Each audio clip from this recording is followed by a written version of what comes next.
사무엘상 16장 6절 7절 말씀입니다. 제가 읽겠습니다. 그들이 오매 사무엘이 엘리압을 보고 마음에 이르기를 여호와의 기름 부으실 자가 과연 주님 앞에 있도다 하였더니 여호와께서 사무엘에게 이르시되 그의 용모와 키를 보지 말라. 내가 이미 그를 버렸노라. 내가 보는 것은 사람과 같지 아니하니 사람은 외모를 보거니와 나 여호와는 중심을 보느니라 하시더라. 아멘. 오늘 말씀은 중심을 보느니라 하시더라 라는 말씀으로 함께 은혜를 나누고자 합니다. 사무엘은 참 하나님께 은혜를 받은 사람이죠. 엘리 제사장 시대에는 여호와의 말씀이 희귀하더라 그렇게 얘기를 하고 계셔요, 성경에서. 근데 그 희귀할 때에 여호와의 부르심을 받고 여호와의 음성을 듣고 또 그 알려주시는 바대로 선지자의 일을 한 제사장의 일을 감당한 사람이 사무엘이었어요. 그러니까 그리고 사무엘이 죽을 때 뭐라고 하냐면 내가 너희들의 양을 도둑질했거나 받았거나 뇌물로 받았거나 내가 불의한 일이 있거든 너희들이 지금 내게 얘기해라. 내가 죽기 전에 다 갚고 가기를 원한다. 그렇게 얘기하니까 백성들이 당신이 우리들의 것을 빼앗은 적이 없나이다 라고 얘기할 정도로 잘 살았던 사람이에요. 주님과 여호와의 뜻대로 하나님 아버지의 뜻대로 잘 살았던 사람이에요. 오늘 사무엘이 사울을 세운 걸 후회하시는 하나님의 뜻을 따라 지금 이새의 집에 간 거예요. 가서 기름을 부어라. 이새 아들 중에 내가 왕을 보았다 이렇게 말씀하셔서 여기 갔는데 사무엘이 딱 갈 때 뭐라고 그러냐면 사울이 알면 죽일 거예요 라고 얘기를 하니까 하나님이 제사를 드린다고 하고 초청을 해서 기름을 부어라 이렇게 얘기를 하셔요. 그렇게 했는데 엘리압이 큰 형이에요. 전쟁터에서 다윗이 골리앗을 죽일 때 엘리압이 다윗을 책망하는 부분을 볼 수가 있어요. 그러니까 엘리압은 아주 자신감 있고 아주 당당한 장수였던 거예요.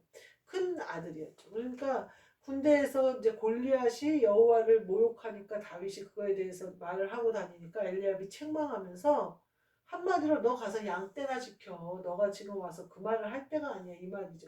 양떼는 어떻게 하고 여기 와서 그러고 다니냐고. 그러면서 너가 전쟁을 구경하러 왔냐고. 전쟁이 그렇게 장난인 줄 아냐고 이제 막 그러면서 엘리압이 얘기하는 부분을 볼 수가 있어요.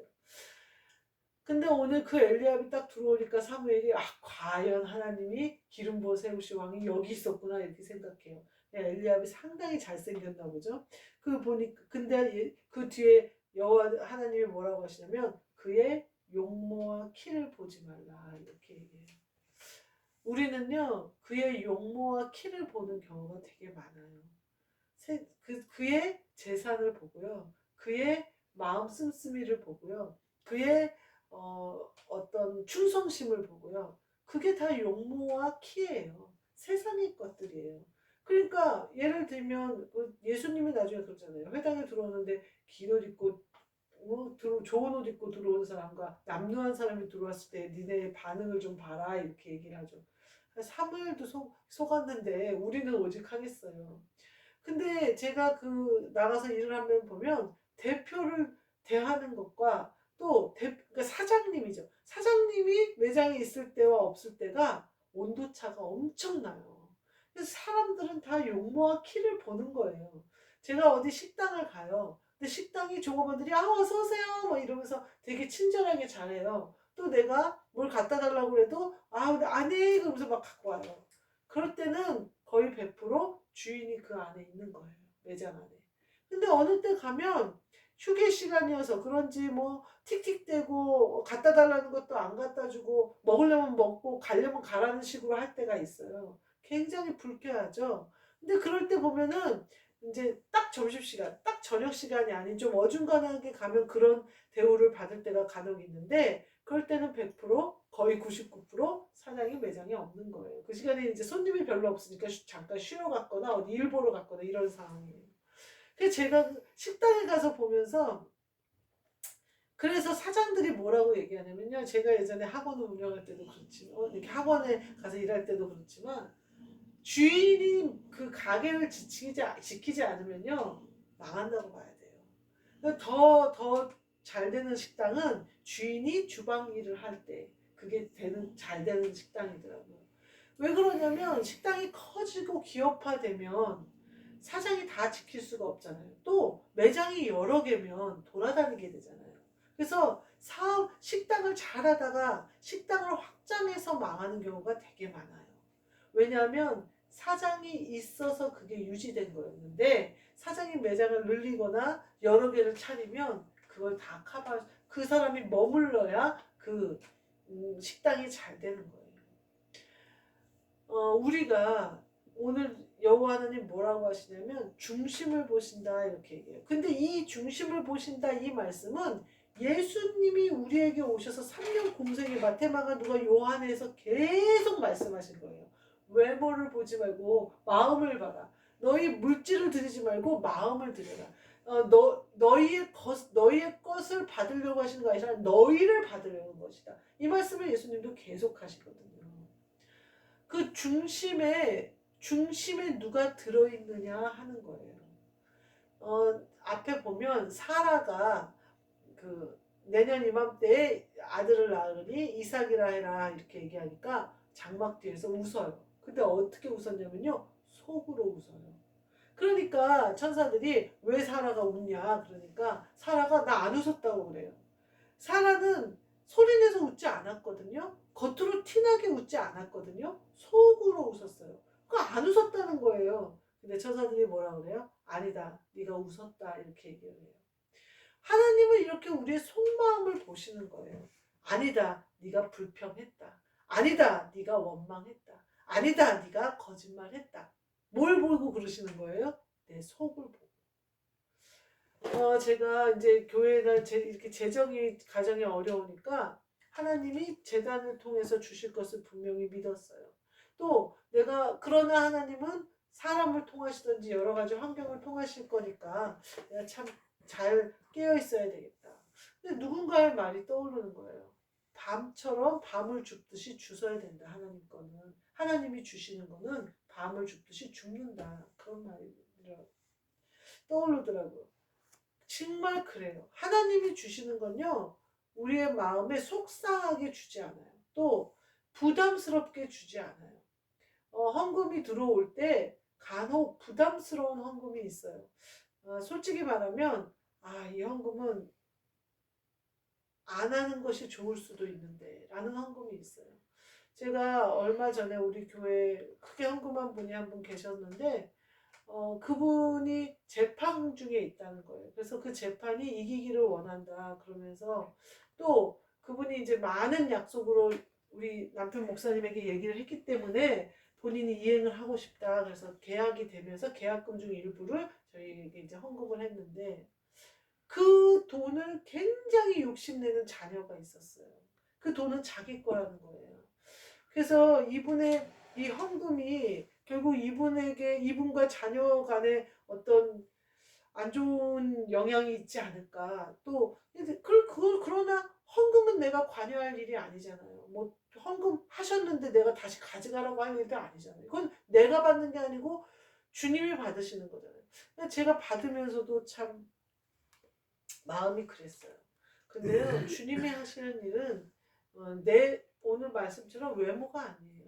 용모나 키가 아니에요. 주님이 그거를 기쁨으로 받으시면 형통함이 그곳에 임하는 거예요. 그것을 위하여 내가 기도해야 되겠다. 내가 그분이 헌금한 것에 대한 부담감이 있고 약간의 그런 근심이 있다면 그것을 복으로 바꾸시는 하나님 앞에 내가 간구하는 방법밖에 없다. 제가 할 수 있는 방법은 그거밖에 없어요. 헌금하신 분에게 헌금하지 말라고 그럴 수도 없고 그 자녀에게 그러지 말라고 그럴 수도 없고 예수님이 그러잖아요. 유산을 내게 나누게 해달라고 오니까 내가 너희 재판장이냐 그러잖아요. 그거는 우리가 할 일은 아니에요. 우리는 다만 주님께 토로하는 일 외에는 할 게 없어요. 그래서 이번에도 재정이 이렇게 이런데 어떡할까. 그래서 이제 기도를 계속했어요. 근데 숨어있는 게 보였어요. 그래서 그거를 찾아서 물질을 쓰게 됐어요. 근데 제가 요번에 그걸 딱 찾으면서 생각하기를 아, 정말 밤송이처럼 죽는구나. 그냥 떨어져 있었어요. 근데 못 찾았어요, 둘 다. 우리가 오랫동안 보험을 들었는데 이 보험이 의료실비라서 그 보험은 돈이 나오는 보험이 아니라고 생각했어요. 그래서 그냥 신경도 안 썼어요.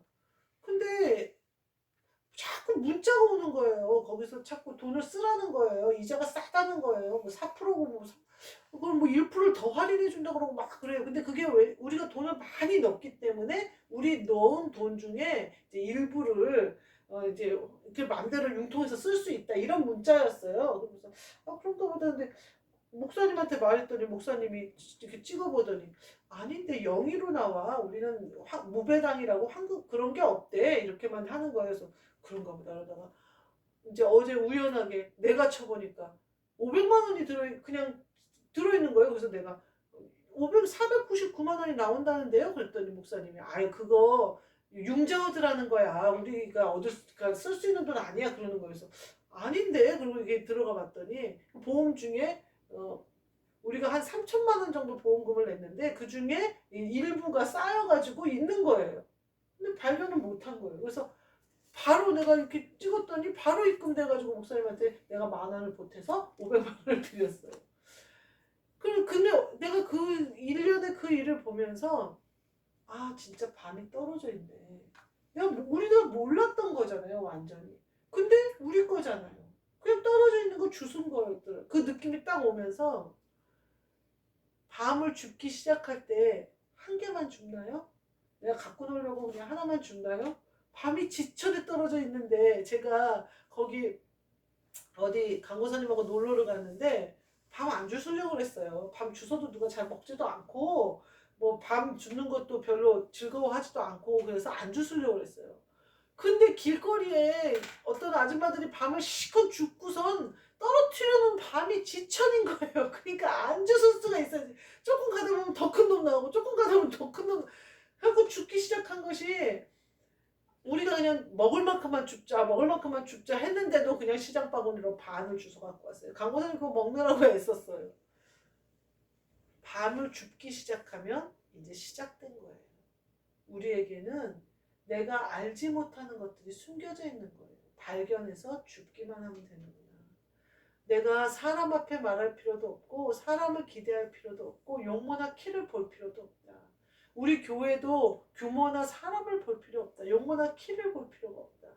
내 중심을 드리는 것. 이곳에 그리스도의 임재하심을 보는 것. 그거에 있다라는 생각이 들어요.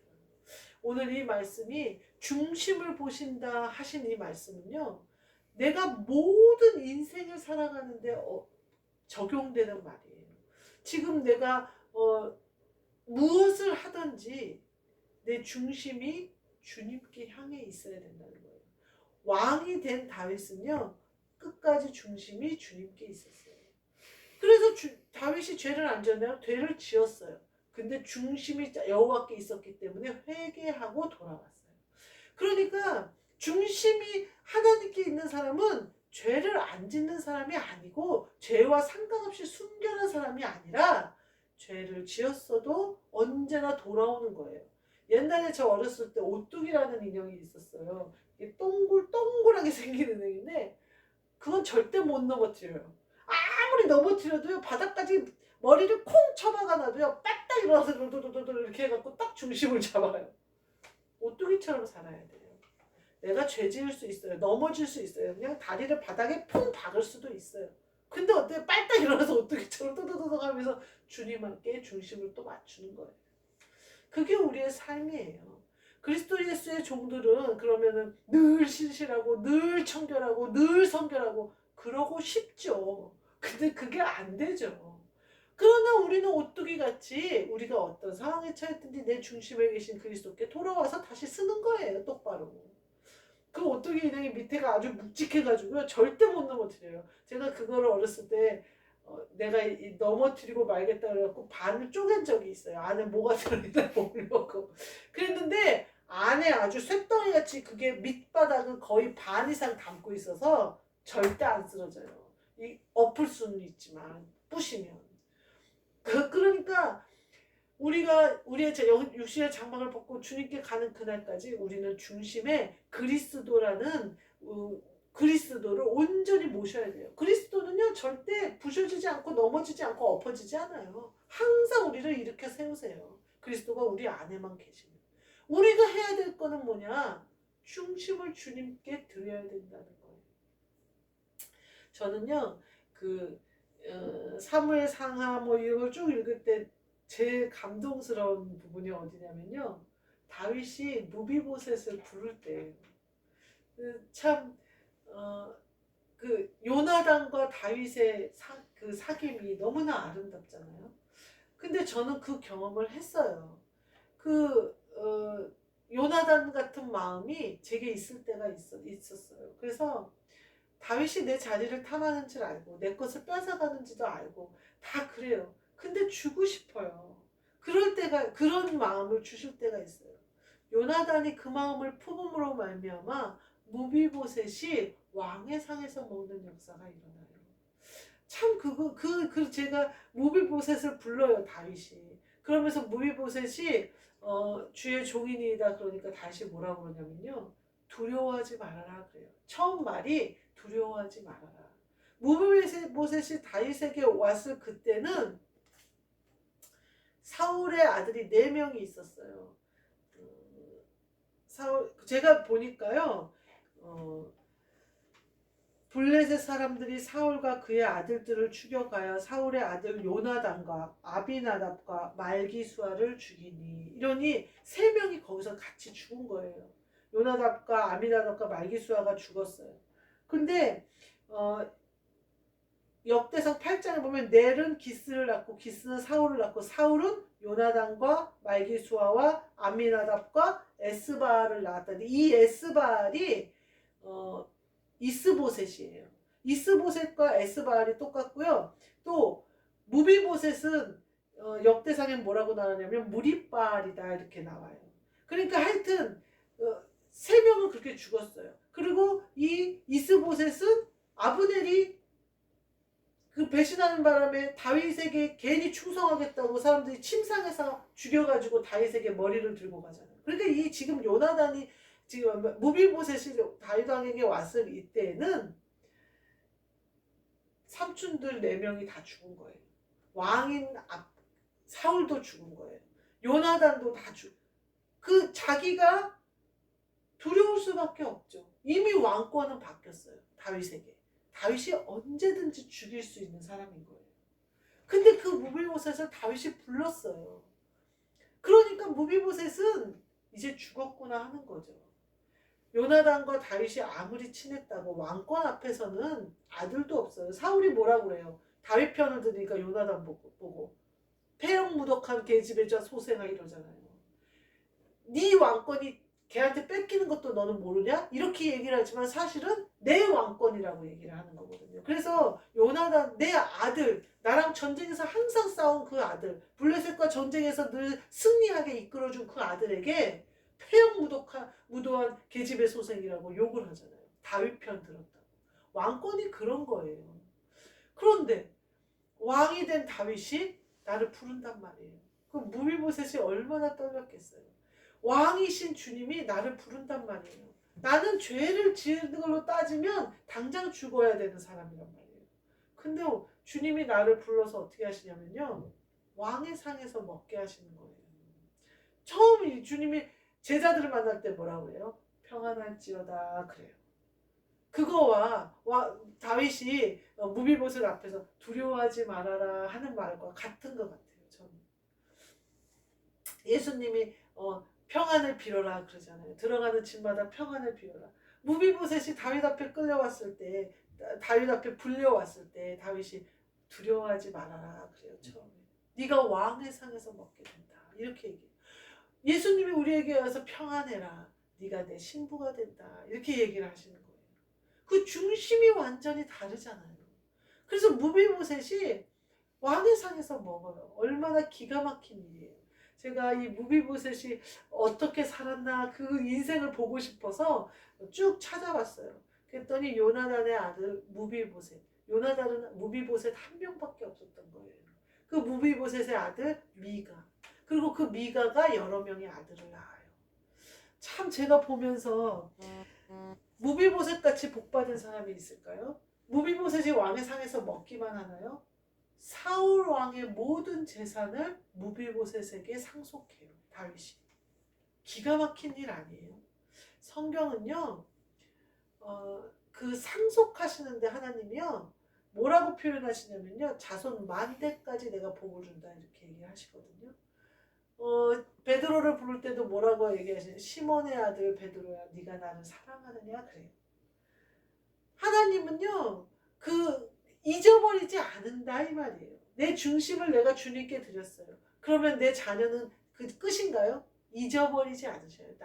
나의 그 그리스도를 향한 중심으로 내가 살았던 그 삶을 잊어버리지 않으시고 허공에 날리지 않으신다는 거예요. 그래서 요나단의 그 사랑을 다윗이 약속을 다윗이 이행하잖아요. 신실하게. 적당히 했어도 돼요. 무비보셋 사는 거 그냥 눈감아만 줬어도 돼요. 그러나 그러지 않았어요. 왕의 상에 먹게 해주고 사울이 얼마나 많은 재산을 가졌겠어요. 첫 번째 왕이고 자기가 빼앗을 수 있는 거 가질 수 있는 건 다 가지는 사람이고 또 심지어 사무엘이 다 진멸하라는 것에서도 좋은 걸 추려서 가졌던 사람인데 얼마나 많은 재산을 축적했겠어요. 빼돌렸겠어요. 말하자면. 근데 다윗이 가타부타 말 없이 사울의 재산을 그대로 무비보셋에게 상속하는 걸 볼 수가 있어요. 하나님은 이런 분이세요. 주님이 우리에게 불러서 그리스도의 신부로 나를 불러주셨을 때에는 내가 죄지어서 잃어버린 거, 내가 세상에서 방탕해서 잊어버린 거, 내 혈기와 정욕 때문에 잊어버렸던 모든 것을 다시 나에게 회복시켜 주시는 거예요. 내가 어리석어서 잃었던 거 그것도 회복시켜 주시는 거예요. 내가 교만해서 잃었던 거 나에게 회복해 주시는 거예요. 내가 정욕 때문에 잃었던 거 내게 다시 회복시켜 주시는 거예요. 오늘 우리 말씀 중심을 보느니라.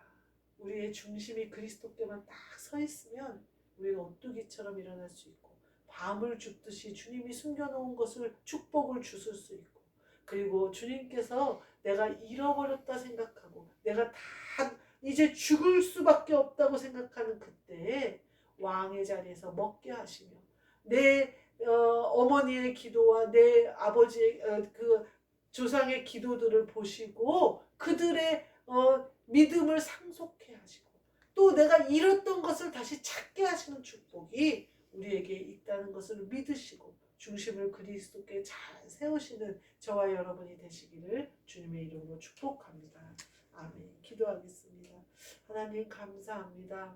우리를 왕의 상으로 불러주시고 그리스도의 신부를 삼아주셨사오니 그 은혜에 감격하여 그리스도를 중심에 딱 모시고 그리스도로 말미암아 일어날 수 있고 그리스도로 말미암아 씻을 수 있고 그리스도로 말미암아 강하고 담대하게 세상을 이기는 그래서 외모나 키를 보는 것이 아니라 오직 내 신랑 되신 그리스도께 집중하여 승리의 삶을 살게 하시고 왕의 상에서 먹는 축복과 주시는 복을 마음껏 누리는 축복과 다 잃어버렸다 이제 끝났다 생각했던 그곳에서 다시 시작하며 새싹이 돋고 다시 주시는 채워주시는 역사가 우리 안에 있게 하시며 가정 안에 있게 하시며 우리 교회 안에 있게 허락하여 주옵소서. 예수 그리스도의 이름으로 기도하옵나이다. 아멘. 하늘에 계신 우리 아버지여 이름이 거룩히 여김을 받으시오며 나라가 임하시오며 뜻이 하늘에서 이루어진 것 같이 땅에서도 이루어지이다. 오늘 우리에게 일용할 양식을 주시옵고 우리가 우리에게 죄 지은 자를 사하여 준 것 같이 우리 죄를 사하여 주시옵고 우리를 시험에 들게 하지 마시옵고 다만 악에서 구하시옵소서. 나라와 권세와 영광이 아버지께 영원히 있사옵나이다. 아멘.